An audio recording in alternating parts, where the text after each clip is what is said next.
माया जाल में फंसे नारद। एक बार नारद जी को यह अभिमान हो गया कि उसने बढ़कर इस पृथ्वी पर कोई दूसरा भगवान विष्णु का भक्त नहीं है। उनका व्यवहार भी इस भावना से प्रेरित होकर कुछ बदलने लगा।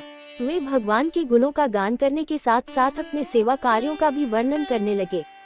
भगवान से कोई बात छुपी थोड़ी ही रहती है। उन्हें तुरंत इस बात का पता चल गया। वे अपने भक्त का पतन भला कैसे देख सकते थे, इसलिए उन्होंने नारद को इस दुष्प्रवृत्ति से बचाने का निर्णय किया। एक दिन नारद जी और भगवान विष्णु साथ साथ वन में जा रहे थे। अचानक विष्णु जी एक वृक्ष के नीचे थककर बैठ गए और बोले, भाई नारद जी, हम तो थक गए हैं, प्यास भी लगी है, कहीं से पानी मिल जाए तो लाओ। हमसे तो प्यास के मारे चला नहीं जा रहा है, हमारा गला सूख रहा है। ये सुनकर नारद जी तुरंत सावधान हो गए। उनके होते हुए भगवान भला प्यासे रहे। वे बोले, भगवान अभी लाया, आप थोड़ी देर प्रतीक्षा करें। नारद जी एक और दौड़ लिए।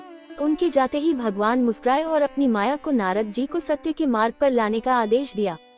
माया शुरू हो गई। नारद जी थोड़ी ही दूर गए होंगे कि उन्हें एक गांव दिखाई पड़ा, जिसके बाहर कुएं पर कुछ युवा स्त्रियां पानी भर रही थी।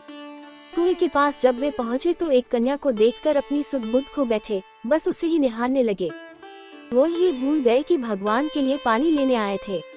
कन्या भी नारद जी की भावना समझ गई। वो जल्दी जल्दी जल से घड़ा भरकर अपनी सहेलियों को पीछे छोड़कर घर की ओर लपकी। नारद जी भी उसके पीछे जो लिए। कन्या तो घर के अंदर चली गई, लेकिन नारद जी ने द्वार पर खड़े होकर नारायण नारायण का अलग जगाया। गृहस्वामी नारायण का नाम सुनकर बाहर आया। उसने नारद जी को तुरंत पहचान लिया।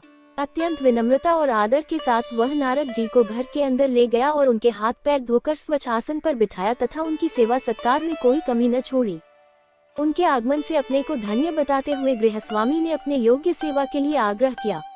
नारद जी बोले, आपके घर में जो आपकी कन्या जल का घड़ा लेकर अभी अभी आई है, मैं उससे विवाह करना चाहता हूँ। नारद जी की बात सुनकर गृहस्वामी एकदम चकित रह गया, लेकिन उसे प्रसन्नता भी हुई कि मेरी कन्या एक ऐसे महान योगी तथा संत के पास जाएगी। उसने स्वीकृति प्रदान कर दी और नारद जी को अपने ही घर में रख लिया। 2-4 दिन पश्चात शुभ मुहूर्त में उसने अपनी कन्या का विवाह नारद जी के साथ कर दिया तथा उन्हें गांव में ही अपनी धरती का टुकड़ा दे दिया। खेती करके वे आराम से अपना और अपने परिवार का पेट भर सके। अब नारद जी की बिना एक खूंटी पर तंगी रहती, जिसकी ओर उनका ध्यान बहुत कम जाता। अपनी पत्नी के आगे नारायण को वे भूल गए। दिन भर खेती में लगे रहते, कभी हल चलाते, कभी पानी देते, कभी बीज बोते तो कभी निराई गुड़ाई करते। जैसे जैसे पौधे बढ़ते उनकी प्रसन्नता का पारावार न रहता। फसलें हर वर्ष पकती, अनाज से उनके कोठार भर जाते। नारद जी गांव के एक संपन्न किसान माने जाने लगे। वर्ष दर वर्ष बीतते चले गए और नारद जी की गृहस्थी भी बढ़ती चली गई। 3-4 लड़के लड़कियां भी हो गए। अब नारद जी को एक क्षण की भी फुर्सत नहीं मिलती थी। वे हर समय बच्चों के पालन पोषण तथा पढ़ाई लिखाई में लगे रहते अथवा खेत में काम करते रहते थे। अचानक एक बार तेज बारिश हुई, जिसने कि दिनों तक बंद होने का नाम ही नहीं लिया। बादलों की गरज और बिजली की कड़क ने सबके हृदय में भय उत्पन्न कर दिया। मूसलाधार वर्षा ने गांव के पास बहने वाली नदी में बाढ़ की स्थिति पैदा कर दी। चारों ओर पानी ही पानी फैला गया। कच्चे पक्के सभी मकान ढहने लगे। घर का सामान बह गया। पशु भी डूब गए। उनके व्यक्ति मर गए। गांव में त्राही त्राही मच गई। नारद अब क्या करें? उन्होंने भी घर में जो थोड़ा कीमती सामान बचा था उसकी गठरी बांधी और अपनी पत्नी तथा बच्चों को लेकर जान बचाने के लिए पानी में से होते हुए बाहर निकलने लगे। नारद जी बगल में गठरी थौमे, एक हाथ से एक बच्चे को पकड़े और दूसरे हाथ से अपनी पत्नी को संभाले हुए थे। पत्नी भी एक बच्चे को गोद में और एक का हाथ पकड़े धीरे धीरे आगे बढ़ने लगी। पानी का बहाव अत्यंत तेज था तथा ये भी पता नहीं चलता था कि कहाँ गड्ढा है और कहाँ टीला। अचानक नारद जी ने ठोकर खाए और गठरी बगल से निकलकर बह गई। नारद जी गठरी कैसे पकड़ते? दोनों हाथ तो घिरे थे। मन महसूस कर सोचा फिर कमा लेंगे। कुछ दूर जाने पर पत्नी एक गड्ढे में गिर पड़ी और गोद का बच्चा छूटकर बह गया। पत्नी बहुत रोई, लेकिन क्या हो सकता था। धीरे धीरे और 2 बच्चे भी पानी में बह गए। उन्होंने बहुत कोशिश की बचाने की, लेकिन कुछ न हो सका।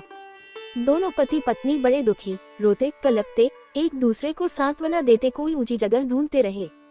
एक जगह आगे चलकर दोनों एक गड्ढे में समा गए। नारद जी तो किसी प्रकार गड्ढे में से निकल आए, मगर उनकी पत्नी का पता कहीं नहीं चला।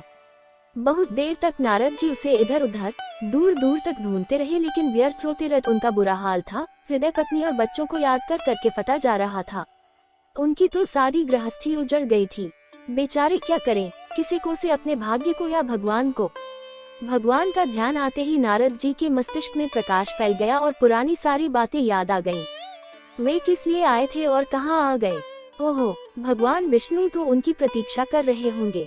वे तो उनके लिए जल लेने आए थे और यहाँ गृहस्थी बसाकर बैठ गए।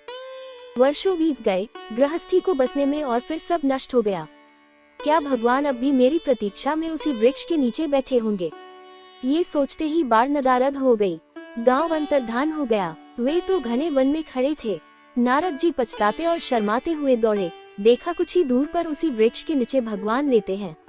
नारद जी को देखते ही उठ बैठे और बोले, अरे भाई नारद, कहाँ चले गए थे, बड़ी देर लगा दी, पानी लाए या नहीं। नारद जी भगवान के चरण पकड़कर बैठ गए और लगे अश्रु बहाने। उनके मुंह से एक बोल भी नहीं फूटा।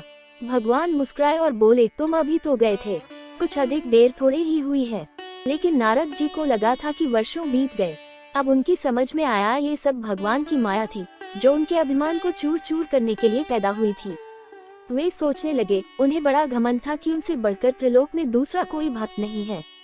लेकिन एक स्त्री को देखकर वे भगवान को भूल गए। उसको पछतावा होने लगा और उनका घमंड जरा सी देर में ढेर हो गया।